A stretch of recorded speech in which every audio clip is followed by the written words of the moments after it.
kabeera kadde budde ebituufu okweyoleka eri abo ababadde babiwakanya. Era nga bwe kaali akadde obudde abantu abadde beerimbikira mu kifaananyi ky'okulwanirira enkyukakyuka, naye ng'ate beeba enkwerukulwe be bakolagana ne Nakyemalira nga balimbalimba bannayuganda nti bali ku bigendererwa ebigatte toffaali ku nkyukakyuka y'eggwanga lino. Ebya Medad Akali Amaggwa mu paalamenti y'eggwanga byongedde okwonooneka. Oba oliawo abantu ab'enjawulo babadde beewuunya lwaki NUP yamumma kaadi, naye bw'onaava ku vidiyo eno ojja kuba otegedde lwaki ttiimu ya National Unity Platform giyite Election Management Committee yamma omukukunavu, omukenkufu, ow'ekitiibwa, munnamateeka, omuyiivu kaadi ya NUP. Era ye yali alaba nti yagwanidde, abalala tebagwanidde. Nga n'omuntu wali eyo atunuulira ebintu, kubanga bangi baali banyiga mu ntandikwa, not until we balabidde true color y'omwami ono. Mu ntandikwa baali bagamba nti oba NUP eri ku ki ogoba omuntu ow'omuwendo ng'ono. Bw'aba wa muwendo nga mubbi, NUP temwetaaga. Bw'aba wa muwendo nga mulyake, NUP temwetaaga. Bw'aba wa muwendo nga yeekobana ne gavumenti eriko okukumirawo bwa Nakyemalira ku bannayuganda, NUP temwetaaga. Bangi bamibbwa kaadi era ebyama bingi bikyavaayo. Eriyo n'omukyalo mulala gwe nalabye, oba gwe bayita bitaano. Bannamitiana bangi baali bamanyi bitaano yagenda okuweebwa kaadi, naye nga National Unity Platform yakibalambikira mu lwatu nga temunnaba nagenda mu Election Management Committee nti omuntu yenna ng'oyagala okulabika nti kaadi ekuumibwa awatali yadde okuwannaanya oba okuyitako ew'omuntu yenna oba okukola inquiry ew'omuntu yenna, kola era oyagala okugwa mu kawaligo okugulirira Election Management Committee. Kati eriyo omukyala bamuyita bitaano, mumulabye ku mikutu emigatta abantu, atokomoka omugambo muyitirivu ng'alaganga abakulu ku kakiiko ka Election Management Committee aka NUP bwe baamuwa oba bwe yabawaayo ekyojja mu miro, mbw ate ne batamuwa kaadi.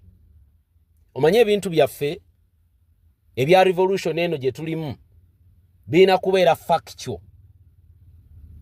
Omukyalo oyo n'abalala bangi baagala okukolera amannya mu mbeera eno, bagenda okurwaninga nga ba independent, nga bawadde munnayuganda ensonga lwaki balwaninga nga ba independent. Era mbeegayiridde nnyo bannayuganda mwongere okubekenneenya, mwongere okubeera nga munoonya n'okulondoola obukakafu ku butuufu bw'ebyo bye bali mu kwogerako, kubanga byonna bye bali mu kwogera tebiina mutwe na magulu.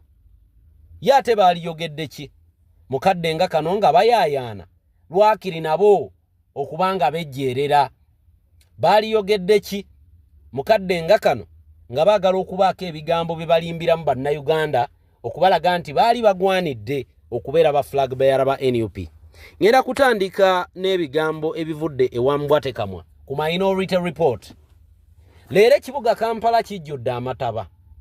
Ekibuga Kampala mu kujjula amataba, bangi bali mu kugamba hamu, abalala bagamba Lukwago, tewali ku bombi yejjeeredde, wabula tulina otunuulira omutawaana oba omuteerwa omukulu ogwavaako embeera eno okujja.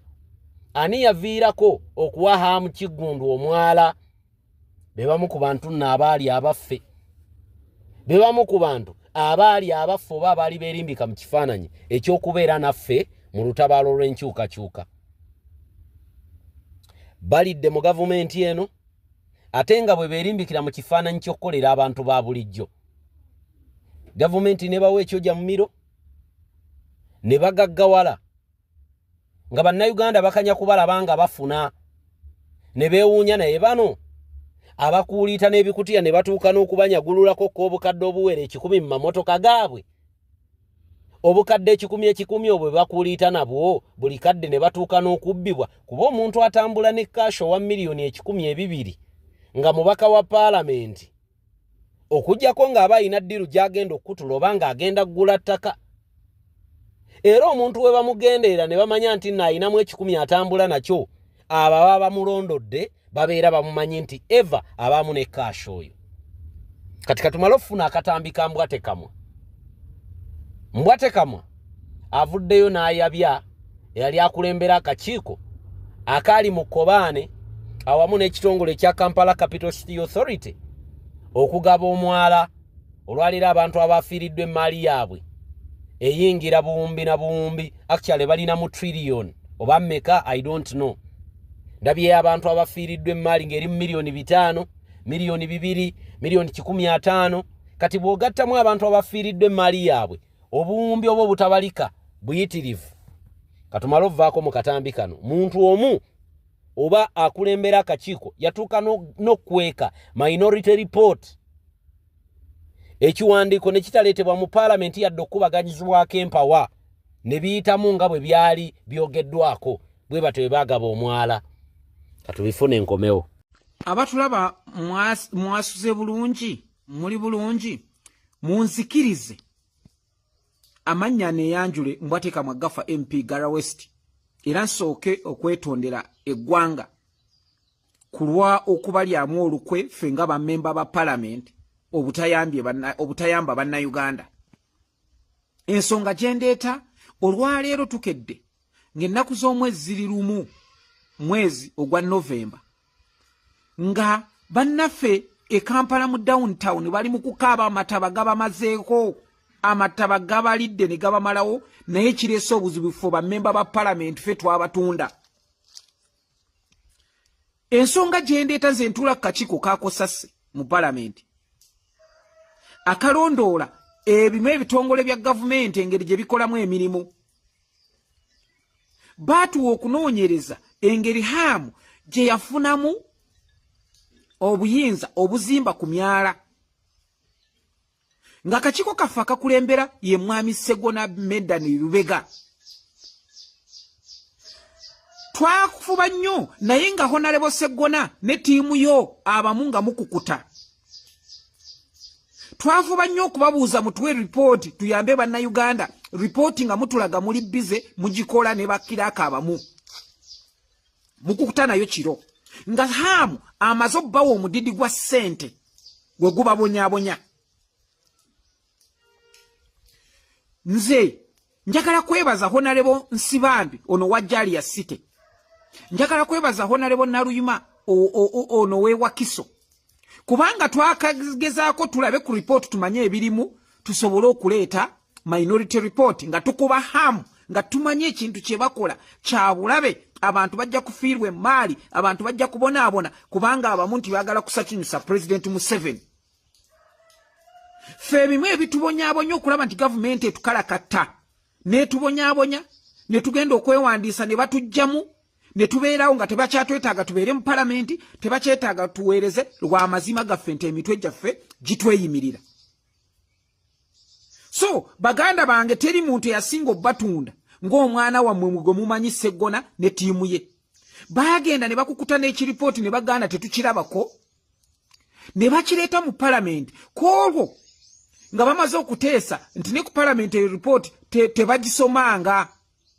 Kaakati kwolwo presiding officer yagamba nti kuwa obudde ezo report zonna tuziyise by omnibus nga tezisomeddwamu ziyise za report nga 6 nga 3 era ne report yali ewagira Hamu okukola emirimu gye yayitiramu ebyo nga teri memba wa parliament gwobuuza n'asobola okubuulira ebyalimu kubanga bagamba tuyise kubanga president yabagamba mubeere nga mulonda abantu ab'emitwe nga mikalu kasita babasobola okuyisa ekyo kyokka kyayagala.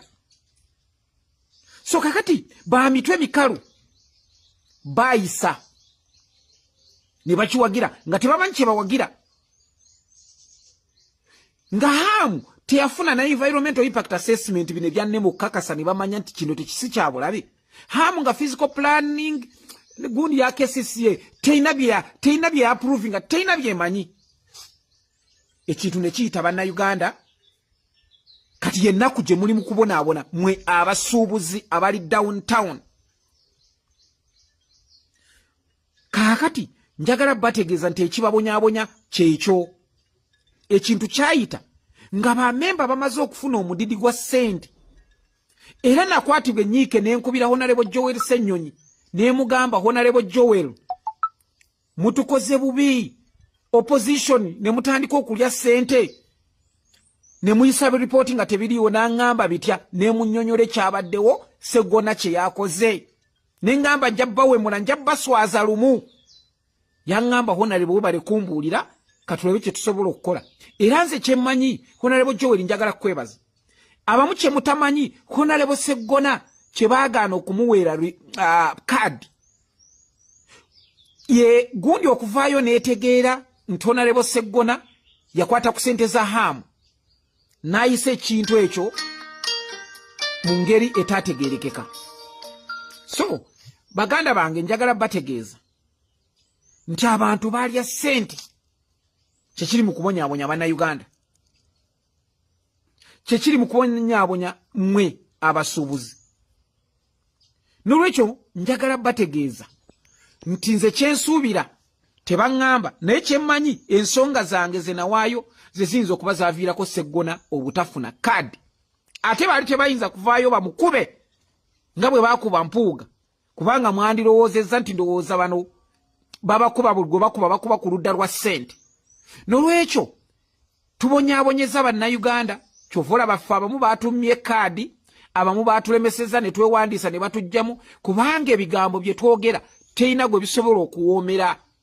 Nsaba akantu kano mukadiweetinge mukatagingeko gali amata bagenda bye simanyi bikola katambule. Kati ebyo byonna nga tubifunye bulungi tutegedde w'omutawaana we gubadde nga guva kyemuva mulaba nga Parliament ababaka betutumayo kikulu nnyo nnyini ddala. Tulina otumayo ababaka abali ready okukiikirira abantu abateefaako bokka. Eri ababaka ababadde ebbanga lyonna ke kabinja ke kamu ng'akoono omwami Bwana Medad ng'omulimu gwabwe gwegwo buli ekijja kyonna bagamba bugambi ye newankubadde nga abadde ku ludda oluvuganya. Mwabalaba wano mukadde aka mpuuga nga bamusensharinga bangi baagaana oteekako omukono nga noono omwami mwomutwalidde. Lwaki yali agaana oteekako omukono? Kubanga yali amanyi naye time egenda kutuuka bimwefuulire nga yali ku lutindo ng'abantu gwe balina okulondawo oba akanyugibwayo oba alekebwa. N'olwekyo tulina omutawaana munene nnyo mu Paalamenti y'eggwanga. Emivuyo miyitirivu nnyo gye twali tutamanyi mpaka Robert Kyagulanyi Bobi Wine bwe yajja. Okujja kwa Bobi Wine ebintu bingi nnyo ebikyukiddemu.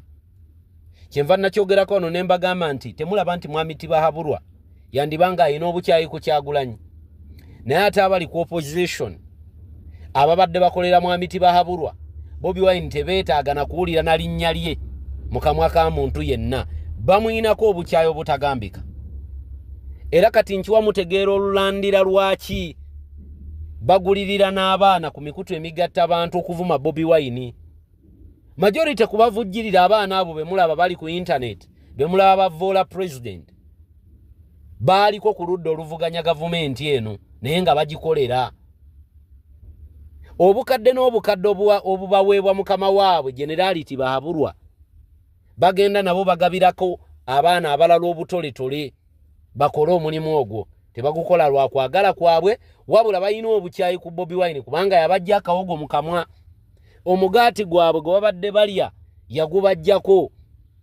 Kati abaami bano n'abakyala bulijja bali mu kkobaane ne gavumenti kiri eri ffe bannayuganda okumakinga sure nti tetwongera kubawa mwagaanya kukola bikolwa bikuumirawo bwannakyemalira mu ggwanga lyaffe. Njagala tugendeko briefly mu katambi kano.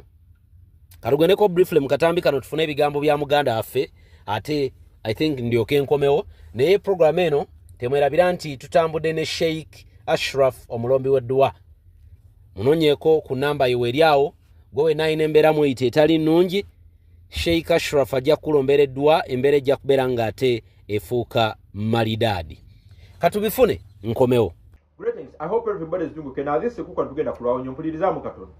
bw'ovuga eno naawe togenda kwejjusa ogenda gamba mu videos ennavuga nina gye navuga nkuwadde ebifaananyi bibiri ekya wansi n'ekya waggulu eno yo revolution ye Uganda oba definition yayo before his excellency Robert Kyagulanyi Ssentamu eno yo revolution ye Uganda ng'omukulembeze waffe azze ku political scene kyentegeeza kyeki nkutunuza kwa achievements 5 eziri mu kifaananyi kino wadde nga nnyingi ngenda kuwako 5 obudde bw'obeera butusobosezza nzikiriza tukakube tuti in a collapsing nation mu ggwanga eriddubira good senators and eloquent debaters are good ornaments in a broken house nti mu ggwanga eriddubira abateesa abalungi ba MP bo aboogera enzungu n'abanyumisa debate buloosa bulungi mu kiyumba ekimenyefu oba ekifulukwa useless until the house itself is freed from those who hold it hostage babeera bisassalala nga tebalina makulu okutuusa nga ekifulukwa ekyo oba ennyumba eyo enunuddwa okuva mu abo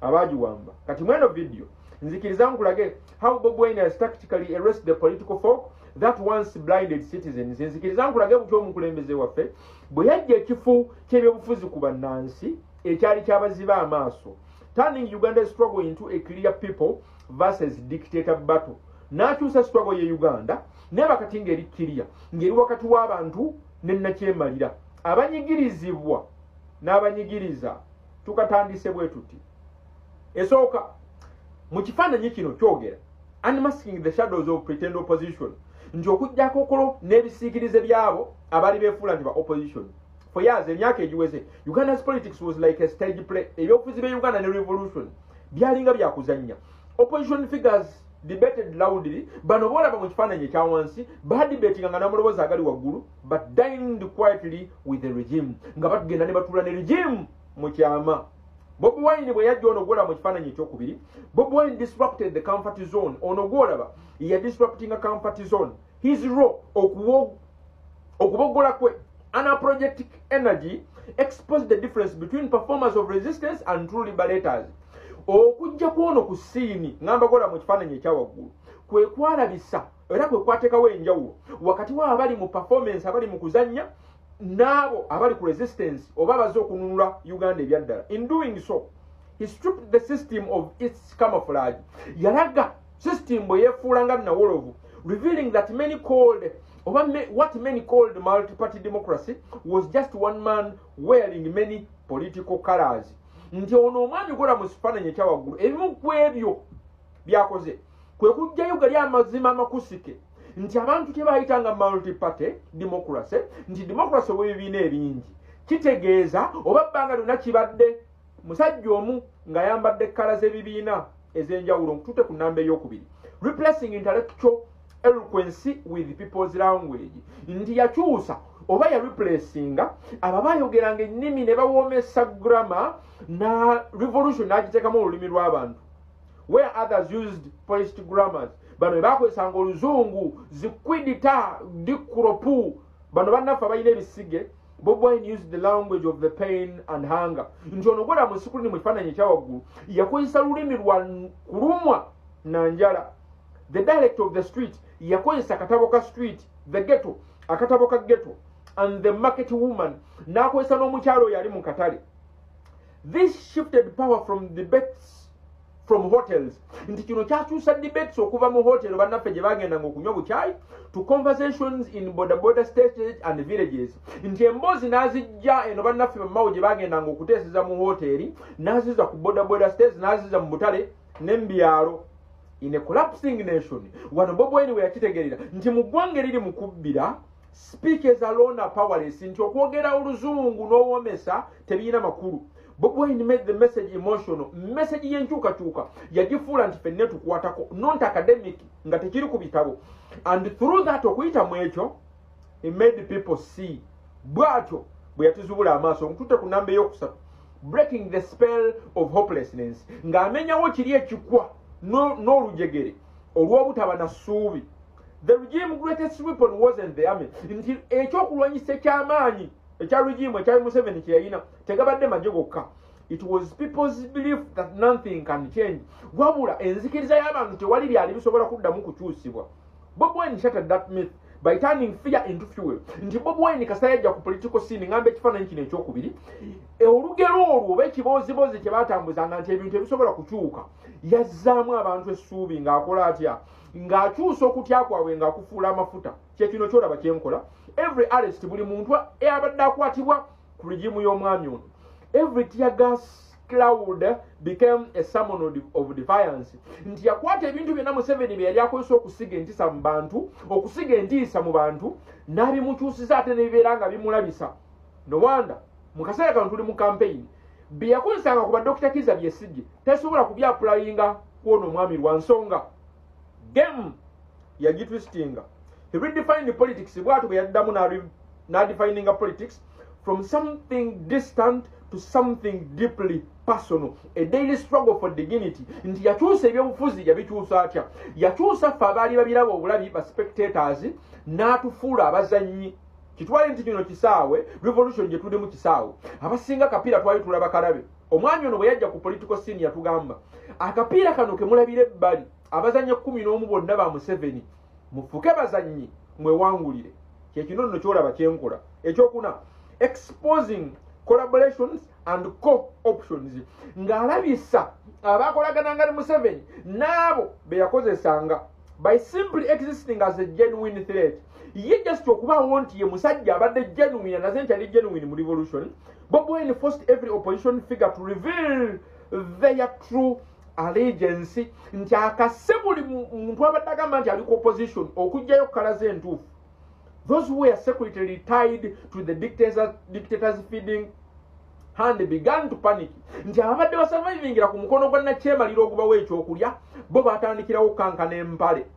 Attack and exposed themselves. Ne batandika okumulumba ne beerabisa bokka na bokka without lifting a sword. Nga talina muntu gwakubye na gwatemye. Bobi Wine made the regime's fake rival self-destructive. Nti ono omwami kola mu kifaananyi akasisa nti abo bonna abakolagana ne regime beesanyizaawo bokka na bokka nga be-exposinga bokka na bokka nga talina gwakase, showing Ugandans who really stood with them. Ekyo kibeeraze bannayuganda baani banga lyonna abadde bayimirira nabo and those who stood in their way, nabo abayimiriranga mu kkubo lyabwe. Point ey'okutaano, turning the battle from the party to the people. Nti olutalo kati alukyusiza okulujja ku bibiina n'aluzza muffe abantu. Kati nno owuliriza abasinga wano bebakolera ensobi.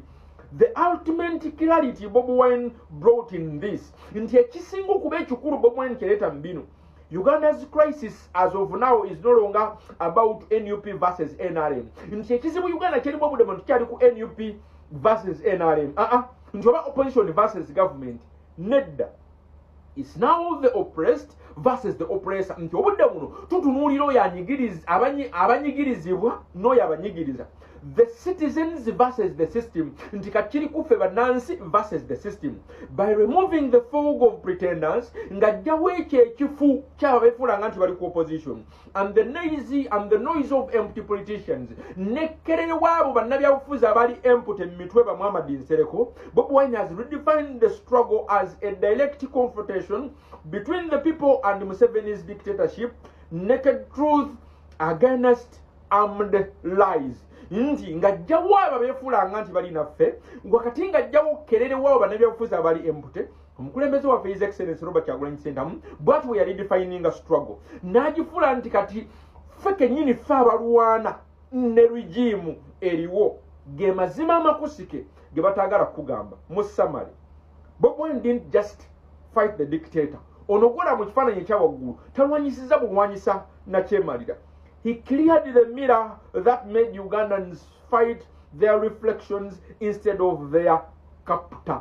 Mpulirizamu nti Bobi Wine talwanyisiza bulwanyisa Nakyemalira wabula yajjawo endabirwamu ffe mwe twatunulanga ne twekuba fekka na fekka nga tukuba ebyo bye tulaba mu ndabirwamu mu kifo ky'okulwanyisa oyo eyatusiba. Enjawulo y'ekifaananyi kino n'ekifaananyi kino, mu kifaananyi kino waliwo abakuumanga dictator yewolaba mu busuuti obwa bulaaka ffe tetumutuukako bannansi.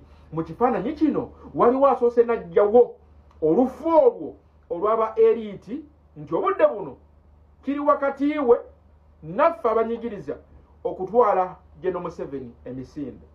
Vidiyo ekomye wano twesange mukaddako londa manvuuli strictly londa nkyukakyuka ono ye mwagala w'abanyi his excellency Robert Kyagulanyi.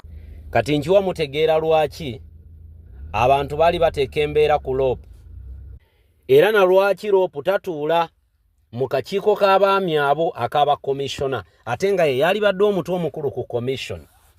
Ebidiirudiiru biyitirivu abaami n'abakyala bano bye bakutulira mu kakiiko aka commission. Era bagamba nnyo nti Bobi Wine tetumubanja, buli kimu kyonna kituteeredde ku ttebo, kiri gye tuli okweyongerayo n'eggwanga lyaffe okukyuka oba okubireka bigende bityo kubanga buli kimu kyonna kati tukimanyi, tewali kye tutamanyi, tewali kintu kyonna kye tutategeera.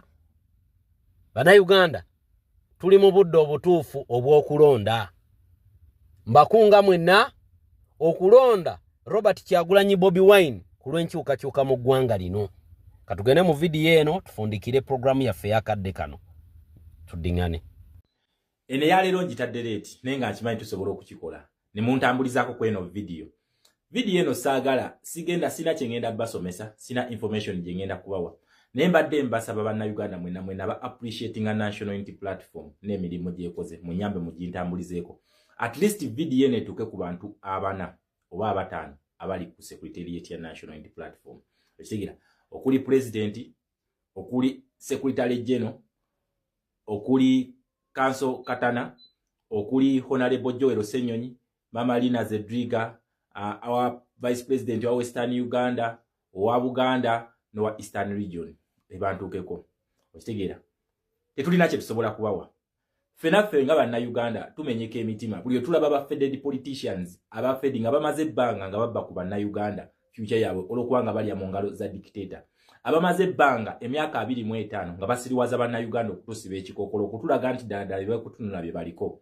Okitegera nga baboogerere amakikinike ne batandika okuleka okubikirya achievements ze mutusizaako bannayuganda naye banga tebalaba facts nti muzikuza bannayuganda amaaso ekyabalema ngo batukolanga mu musimbi nga batubikiryako ki nga batubikiryako ebisubi abalemeddwa okulaba nti mubeereddewo bannayuganda mu mbeera yonna nti ebikolobero bino kati nga Masudi Luzigo olunaku olwajja yatuuse mu ggwanga lya United States of America okuba nti akolebwako operation kwebyo ebyamutuusibwako government eno ennyininyini gye bawana nga batudde mu media centers abo olwokubanga bo babawa ssente ne babeera inde comfort zone ne family zaabwe kwati otunulya Odonga Otto omusajja Odonga Otto si yandivuddeyo kutandika okunenya national unity platform ku bizibu bye batuusiza ku bantu ba Northern Uganda tebalinanga n'omusango gwa ICC gwakaguwulidde.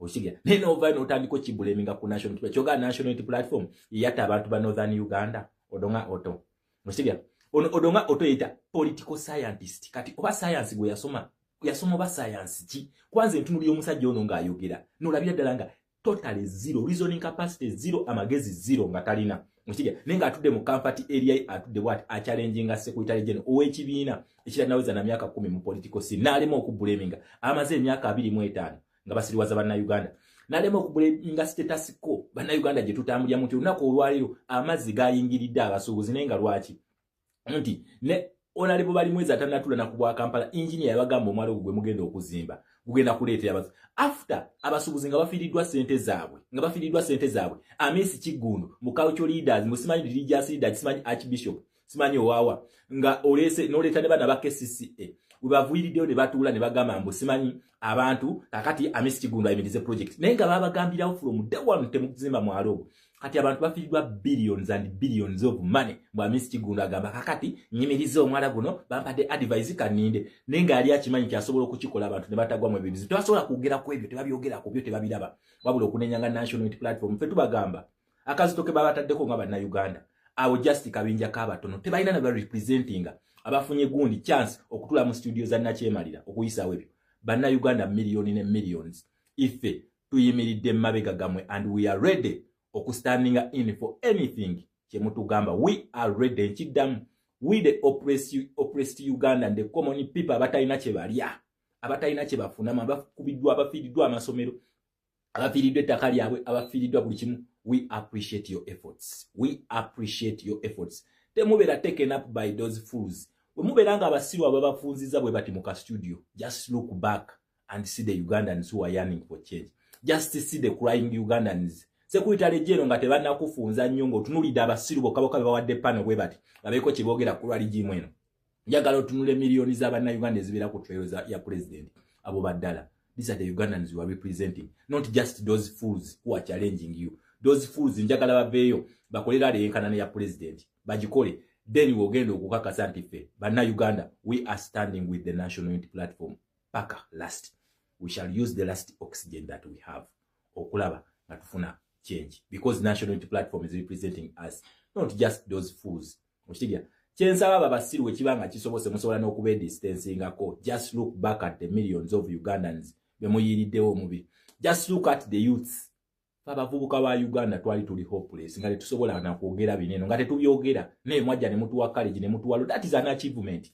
That is an achievement. Mushigira, that is already an achievement.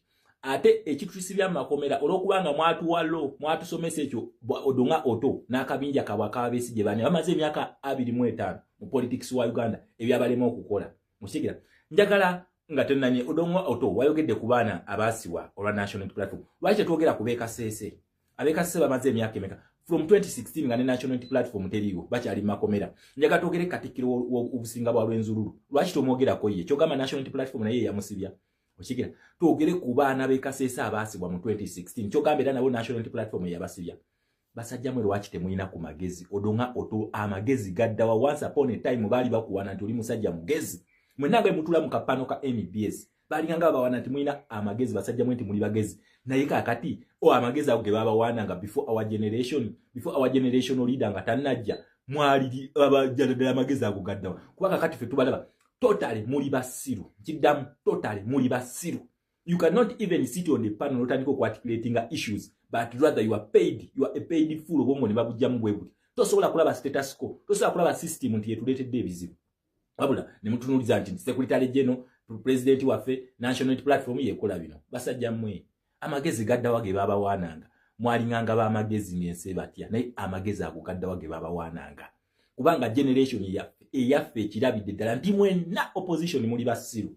Okitegera muli basiru opposition yene eriwo kubanga mutula nze kamba buli ekiro muyinza okudda mu studio ne muloza ati no mufunzizo wa National Unity Platform mutukwasa busungu mwe basajja mmwe.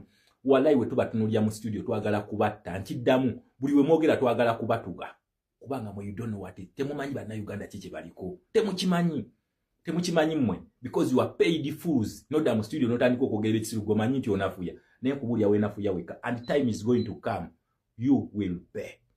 Oshigira kubanga tubamanyi betubadde mutukola tubimanyi oshigira tukimanyi nti ebivyo gyonna egibadde mu Uganda mugibaddengamu because you are the beneficiaries. Kakati National Unity Platform basuziza omugati and you are blaming the Secretariat. Secretary General stand strong. Nze nkugambya abasiru tebamala amumanyi. Just look back at the millions of Ugandans. Just look at the 70% youths abaliridwa mu olukwe. Look at them because our hope is in your leadership. Mwe fe esubi lya fe lyonna liri mu leadership yammwe. Tetukyalinayo mulala. Don't give up please. Tobe tonafuyizibwa abantu abo. Look at the 70% youths. Ketwagala tukimanyi. And we assure you, in National Unity Platform, come rain, come sunshine. Neba natukwata ne batusibira mu makomera ago tukimanyi teri misango gye twazza. Tewali. Just ekitusibya nti mwatubuusa ne tutandika okulaba ensinga abavubuka b'ensendera balaba ensi zaabwe ekyo mwakitubuusa. Eno opposition ebadde tubikako ttaka. Ate ababa opposition yawe batusiba. Njaga tugende Masaka. Mpuuga si yasiba abaana abo. Lwaki odonga ototayogera ku baana abasibwa olw'esweta nga Mpuuga yabakwata n'abateeka mu kkomera lwaki tabogera ku Mpuuga okusiba abaana abo. Wabula najjayo National Unity Platform because he's paid to be a fool. Okitegera ekintu ekyo. Secretary General National Unity Platform fe tulina kyamanyi kye tusobola kubawa teri. Wabula tubagamba thank you. At least now we feel we are doing something for our country. Naffe kati tulabanga tuli ba mugaso olw'okubanga mwe mwajja. Aba basajja bajjanga ku nnyimbe ne batandika okugula obusoda ne bakwatawo abavubuka aba boda ne bagulira ne bawa 15 we banabeera n'okwekalakasa ne bajja ne batandika gaba mutwalo mujje mutweyungeko ne bateekawo embeera ne bagenda ne basayininga omusimbi. Tebakyasobola kutusiriwaza. Era obusungu bwe balina tebakyasobola kutusiriwaza bwe busungu bwe babataddeko. Era ekibavunaanya mwabalinyira mu diiru nti baali bakutte ebiwutta naye not this time around. Masajja mmwe tubalaba. Ate tubamanyi ne fake opposition yamwe tugimanyi. Okitegeera ekintu ekyo. So eno video ngikoledde ekitebe kyaffe ekya National Unity Platform, Secretariat, leadership yonna ne bakomuledi bannaffe abali ebweru abagezaako okutubeererawo embeera mu mbeera yonna okujjajja abakomuledi bannaffe n'abatuteekako ko abatusupportinga. Thank you very much abantu b'ebweru. Thank you olw'omutima ogw'abaseruganda. Thank you President okutulaga nti buli munnayuganda yenkanankana ne munnayuganda munne. Twekuwebaza unity gy'otuleesemu nga bannayuganda nti olunaku olwaliro buli munnayuganda alumirirwa munnayuganda munne. Si bye biri bye twalingangako ku mirembe gy'ababeesigye ng'omugagga ddala talumirirwa mwavu naye n'otuleetamu embeera nti omuntu asacrificinga akatono k'alina ku lwa komuledi munne. Omuntu yenna alina kati alumirirwa munne okuggyako abo be batraining emitima egyo abava mu kikaala ekya yero be batraining emitima egyo nti buli omu alina kubeerawo ku lwe for God and my stomach, naye otulaze the true meaning of for God and my country. So respect our Secretary General, respect the Secretariat, respect the President of the Republic of Uganda, His Excellency Kyagulanyi Ssentamu Robert, and our First Lady akutukumira. Tetulina bingi byakuwa wabula tukusaba Katonda akuwe obulamu akuwangaaze n'ebyo byonna bye tulwanirira abitutuuseeko